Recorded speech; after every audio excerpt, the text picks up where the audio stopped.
Soyez bénis, frères et sœurs en Christ. Soyez bénis. Quelle joie de vous retrouver. Ouais. Donc aujourd'hui, on va parler de comment surmonter sa perte, comment surmonter son deuil. Voilà.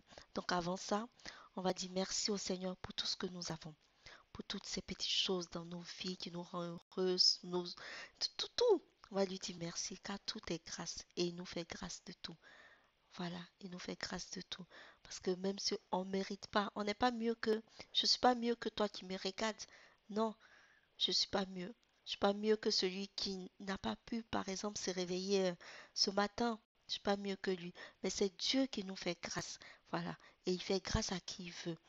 C'est pour ça qu'il est important de s'accrocher à lui et de l'aimer de toute notre façon. Parce que c'est nous qui gagnons dans tous. C'est nous qui gagnons. Donc, on va lui dire merci pour tout ce qu'il nous donne dans nos vies. Voilà, pour notre famille, nos enfants, pour tout en tout cas. On va dire merci. Donc, merci papa, merci pour ta présence dans nos vies. Merci pour ces grâces que tu nous accordes. Merci pour la présence du Saint-Esprit en ce lieu. Oh Saint-Esprit, viens, dirige-nous, prends place, fais comme chez toi et aide-nous à mieux méditer la parole du Seigneur et à mieux le connaître, à mieux suivre le même chemin que Christ. Et tout pour la gloire de Dieu, notre Créateur. Amen. Donc, avant ça, je vais vous montrer un truc. Ça, c'est ma Bible. Je l'ai acheté il y a presque 3 ans. Oui, 3 ans. Donc, quand j'ai accepté Christ, j'ai acheté cette Bible. Je vais y arriver. J'ai acheté cette Bible. Et ça ne ressemble pas à une Bible.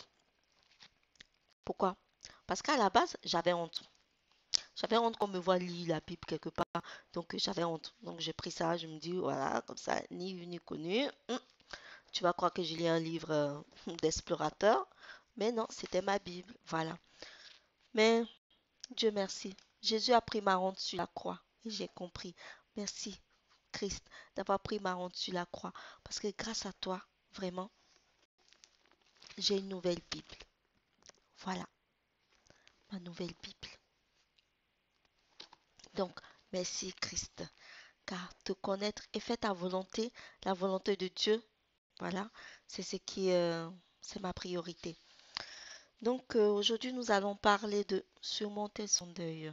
Voilà, c'est vrai que nous souhaiterons tous vivre dans un monde parfait où tout est parfait. Tu as une petite maison, mari, tout est parfait, tout roule. Mais il y a toujours quelque chose qui te fait rappeler que, voilà, tout est éphémère. Voilà, tout est éphémère que on perd tout facilement. Voilà, du jour au lendemain, on peut perdre un proche, soit dans un accident, soit dans une maladie, soit on le tabasse à mort quelque part, ou soit c'est lui-même qui souffre en lui, mais nous, autour, on ne savait pas et qui se donne la mort. Donc voilà, c'est des situations qui arrivent et on ne sait pas très souvent comment gérer ça. On ne sait pas gérer ça, surtout quand on n'a pas Dieu dans notre vie, qu'on ne sait pas on peut compter sur lui et qu'on doit compter sur lui. On ne sait pas, on a du mal à gérer ça. Voilà. Donc aujourd'hui, on va apprendre un peu, on va parler de ça. Voilà. On a tous plus ou moins perdu quelqu'un dans notre vie. Voilà, un proche, un parent, peu importe, on a tous ou moins perdu quelqu'un dans notre vie. Et puis, quelqu'un qu'on aimait ou même qu'on appréciait. Personne ne veut la mort de l'autre. Personne. En tout cas, un être humain normal, tu ne veux pas la mort de ton prochain. C'est pas dit ça. Tu veux pas. Donc, on a du mal à supporter cette douleur et à la surmonter. On a nos amis, heureusement, nos amis, la famille, euh, qui sont là pour nous, qui nous soutiennent, qui nous appellent, s'ils sont loin, qui viennent nous voir. Notre mari, s'il est là, il va te consoler, il va te parler, il trouve toujours des mots justes, ta famille, tout ça, pour te consoler, pour t'aider à aller mieux, à supporter ton deuil. Voilà. Mais quand tout cela, quand ton mari va se coucher, ou quand ta famille s'en va, quand ils rentrent chez eux, je parle de ce moment où tu te retrouves seul avec ta douleur, où tu es seul, où tu es là, où tu as mal, où tu pleures douleur, tu ne sais pas comment enlever cette douleur, mais tu as mal, tu as vraiment mal, tu ne sais pas comment y arriver. Hmm. C'est vrai. Heureusement qu'il y a des gens autour de nous pour nous aider et continuons à aider tous ceux qui en auront besoin de nous, de notre soutien. Soyons là pour eux. Voilà, c'est important parce que ça aide aussi. Mais si nous avons vraiment besoin de cette consolation, cette paix spirituelle à l'intérieur, cette consolation, on va dire spirituelle, nous devrons nous tourner vers notre Seigneur, notre Créateur, parce que il n'y a que lui qui peut te libérer vraiment. Je n'ai pas dit que tu vas oublier, hein, que tu as oublié, tu vis, non, non, mais la douleur sera supportable pour toi. Voilà, tu supporteras mieux cette douleur et puis tu pourras mieux avancer avec parce que la vie continue. C'est malheureux de dire ça, mais la vie continue. Donc, nous qui restons, nous devrons être forts pour nos enfants, pour, pour nos amis même, pour notre famille aussi. On doit les soutenir, donc il faut être fort aussi. Toi-même en toi, il faut être fort, il faut trouver cette force. Et Dieu peut nous aider. Il peut nous apporter cette consolation. Vraiment. Donc, on doit se dire, en tout cas, moi, je me dis, c'est vrai que c'est difficile, des fois, quand tu passes des moments difficiles, la plupart du temps, tu en veux à Dieu même parce que tu dis, pourquoi tu as permis ça? Pourquoi tu as permis ça? Mais lui seul sait pourquoi il fait les choses. Il a un plan pour la vie de tout un chacun. Il a un plan pour toute autre chose. C'est pas parce qu'aujourd'hui, il s'est passé ça dans ta vie que ça veut dire que demain, il te fera pas grâce. Au contraire, il y a un plan pour toute autre chose. Voilà. Donc, on doit en toute chose le bénir. On doit bénir notre Seigneur. Voilà, on doit bénir Dieu, notre Créateur. On doit bénir Jésus qui est venu, qui est mort sur la croix pour nous, pour nos souffrances. Voilà, voilà. Donc, dans toute chose, on doit chercher la consolation de Dieu. Voilà, pour notre souffrance, parce que si Dieu te console, quand Dieu te console, cette paix que tu as en toi t'aide à supporter cette douleur. Donc, comme tu peux porter ta douleur avec aisance, on va dire, tu peux aussi porter même la douleur de ton frère qui est à côté de toi et tu peux l'aider lui aussi à porter sa douleur avec les paroles qui vont sortir de ta bouche, qui vont toucher directement son cœur et qui vont l'apaiser parce que Dieu t'a fait cette grâce. Donc toi aussi tu peux transmettre cette grâce à ton frère ou à ta soeur. Voilà. Donc c'est pour ça c'est important de, de s'approcher du Seigneur pour ça. C'est pour ça c'est important de lui demander son soutien dans tout ce que nous faisons. Nous devons faire comme le roi David.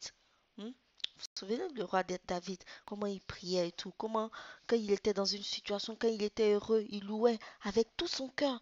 Quand il était malheureux aussi là, mais il criait avec tout son cœur. J'ai sélectionné un psaume le 39, le verset 13, qui dit écoute ma prière éternelle et prête oreille à mes cris. Ne sois pas insensible à mes larmes, car je suis un étranger chez toi, un habitant comme tous mes pères. Voilà, moi je trouve que c'est quand même fort ça, parce qu'il crie sa douleur à l'Éternel. Il appelle, il dit ne sois pas indifférent à ma douleur, ne te détourne pas. Regarde-moi, regarde ma peine. C'est ce que nous devons faire. Nous devons crier aussi notre peine. Regarde papa, regarde ce qui m'arrive. Regarde ce que je traverse. Regarde qui j'ai perdu. Il était tout pour moi. Ou regarde qui j'ai perdu. Tu sais ce qu'il représentait pour moi. S'il te plaît, aide-moi. On doit crier à ça. Et Dieu, l'Éternel, ne détourne jamais son regard. Au contraire, il s'incline toujours pour apaiser ce cœur. Car il est dit dans la Bible, celui qui sème avec les larmes moissonne avec les chants d'allégresse. Voilà. Si aujourd'hui tu as pleuré devant lui parce que tu as perdu quelqu'un, cette personne que lui-même il t'a donné cette grâce de connaître, cette personne qui t'a donné cette grâce de passer des bons moments avec la personne. Aujourd'hui, la personne n'est plus, c'est vrai. Mais ton Dieu est toujours là pour toi. Tu as pleuré cette personne, certes, mais tu dois te relever, trouver. Il te donne la force même de te relever et de continuer à vivre, de continuer la vie parce que la vie continue. C'est pas une fin. La fin de mon ami ou la fin de ma soeur, mes parents, n'est pas ma fin. Moi, je dois continuer et vivre, avancer avec ce que j'ai appris de cette personne. Voilà, parce qu'on apprend les uns des autres. On apprend toujours. On apprend toujours les uns des autres. Il n'y a pas quelqu'un qui va dire, moi j'ai été amie avec celui-là, ou j'ai été un, et puis ma soeur même, j'apprends rien d'elle. Non, on apprend. Même de nos enfants, on apprend.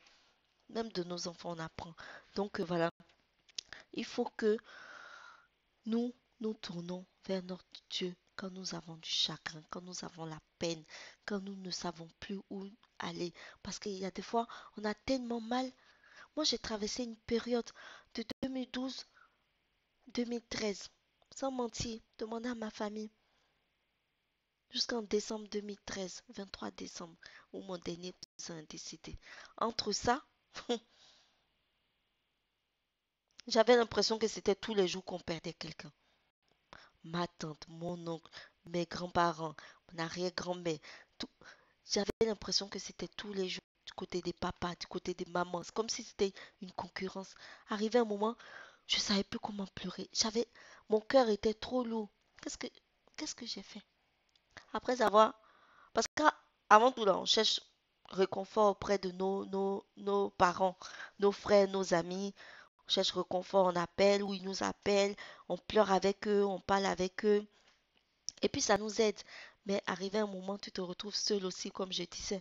Donc, qu'est-ce que j'ai déposé ma douleur? J'ai dit, Seigneur, prends ma douleur. Papa, prends ce cœur que tu m'as donné. Tu le connais mieux que personne. S'il te plaît, aide-moi. Console-moi. J'ai besoin de toi. Console-moi. S'il te plaît, prends ma douleur. Je te promets hmm, que l'heure qui suivait, je me sentais mieux. J'avais pas oublié la mort de tous mes êtres aimés, mais je me sentais mieux. Je me sentais en paix avec moi-même. Je pouvais vivre, je pouvais même appeler ma soeur même qui était encore dans le chagrin. Et puis là, j'étais forte, j'étais fortifiée pour la rassurer, pour lui dire les mots justes qu'il fallait pour qu'elle avance. Mais c'est parce que j'ai fait le premier pas avec mon Dieu. J'ai fait le pas avec lui, je lui ai confié ma douleur. C'est pour ça qu'il s'est incliné sur mon cœur et il l'a consolé. Donc nous devrons chercher notre Sauveur. Nous devrons le chercher de tout notre cœur. Nous devrons le chercher car il est l'heure de se réveiller.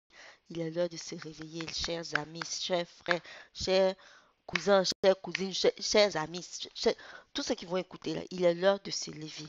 Il est l'heure de rester éveillé. Il est l'heure de se réveiller. C'est bon. Hmm. Si tu t'es pas donné encore à Christ, fais-le.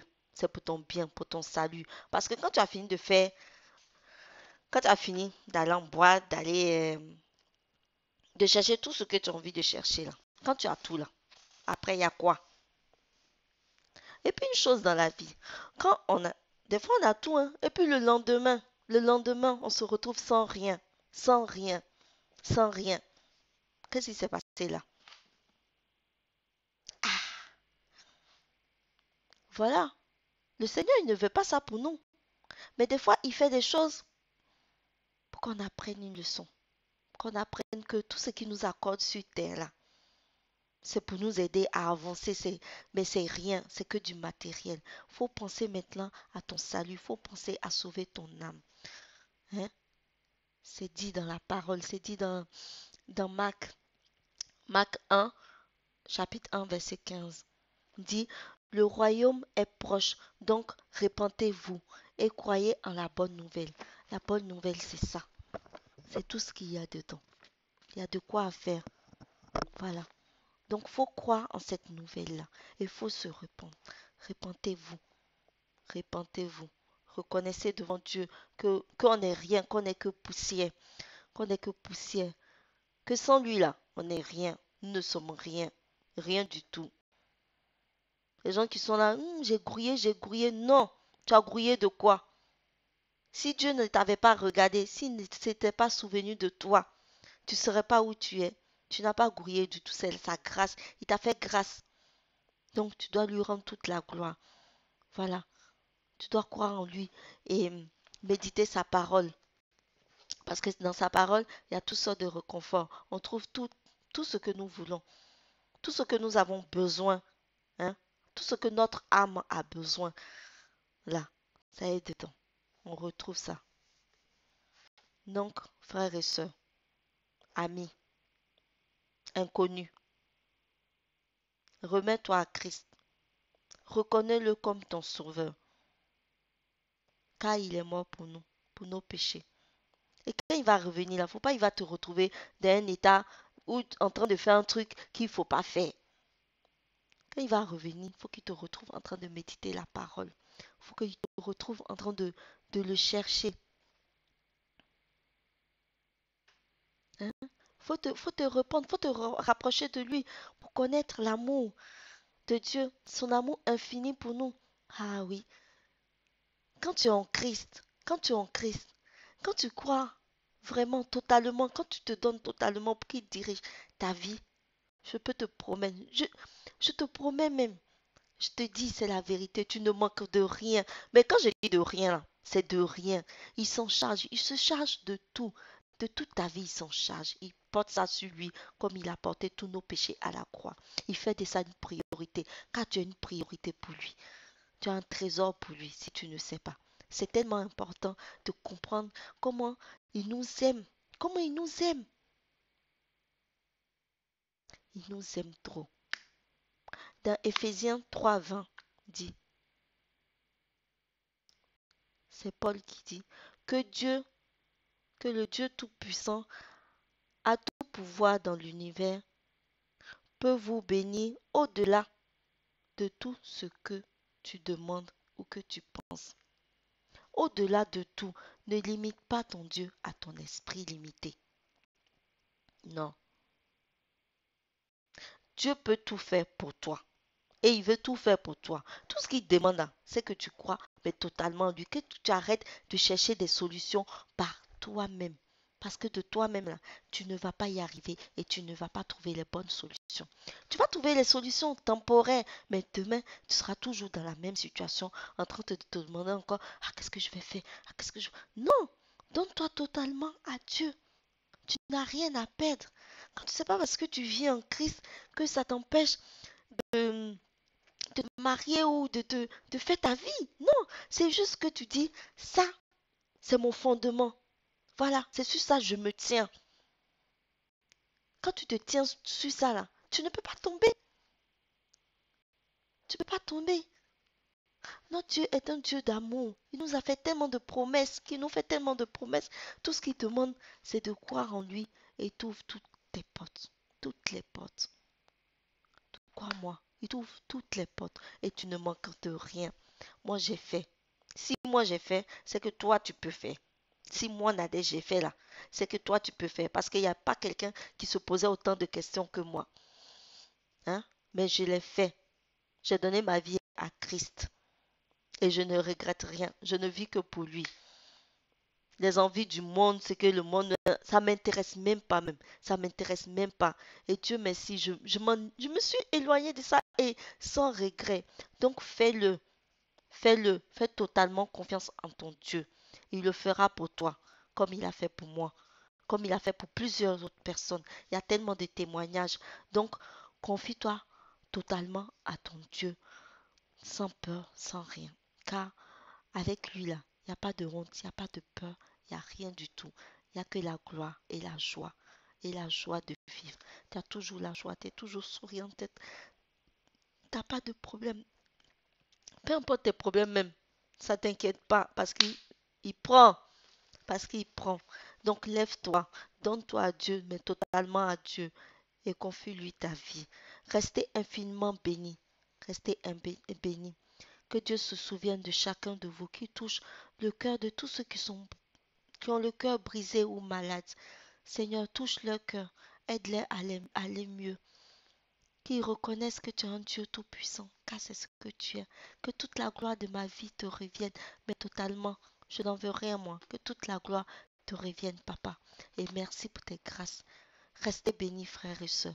Un petit bisou.